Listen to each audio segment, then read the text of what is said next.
Maya balanced her lunch tray with one hand and her shoulder bag with the other, scanning the crowded company cafeteria for an empty table. It was her first week at Westbridge Innovations, the Westbridge, the tech empire she'd admired from afar for years, and the only thing more intimidating than the massive glass building was the sea of perfectly dressed employees who seemed to glide effortlessly through it. She spotted a half-empty table near the windows. Only one person sat there, back to her, shoulders broad beneath an immaculately tailored suit. Probably another executive. She hesitated. Executives preferred to sit alone, didn't they? But her tray was growing heavier by the second. Mustering courage, she stepped closer. Excuse me, she said softly. Can I sit here? The man looked up. Maya's breath caught. Of course she recognized him, everyone did. Ethan Hale, Billionaire founder and CEO of Westbridge Innovations.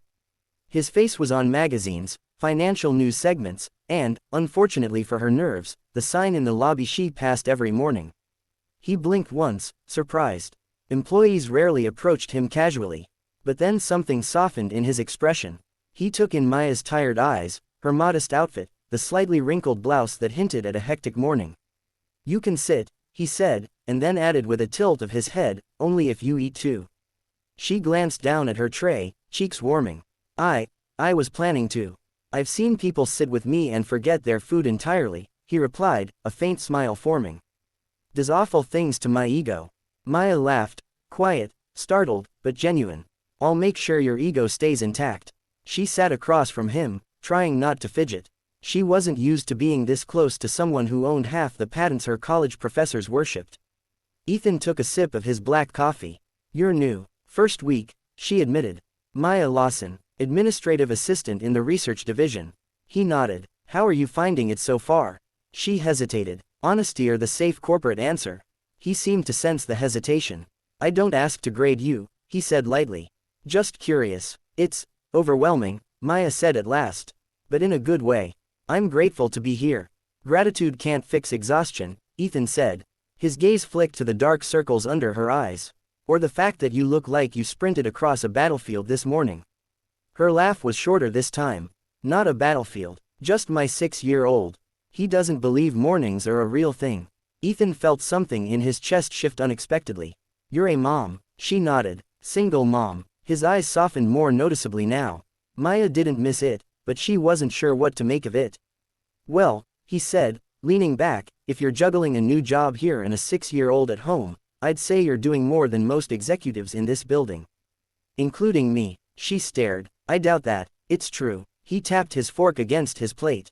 I manage a $1 billion company. You manage 1 billion unpredictable moments a day.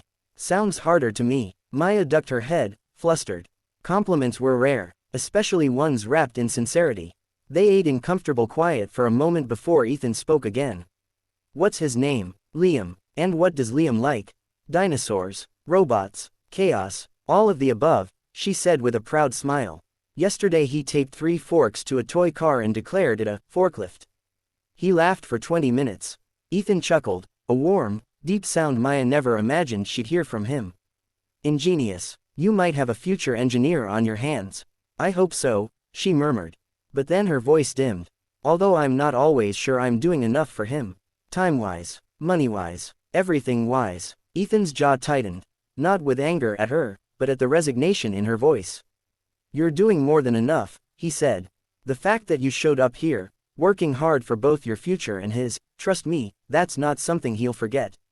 Her throat tightened. She blinked quickly, forcing away sudden emotion. Sorry, she said, I didn't mean to spill my life story on you. I asked, Ethan reminded gently. And for the record, I'm glad you sat here. He paused, studying her with a kind of cautious curiosity. Most people avoid me. You're intimidating, she admitted before she could stop herself. He raised an eyebrow, amused. Am I? You're Ethan Hale. People don't just walk up and sit with you at lunch. But you did, he said.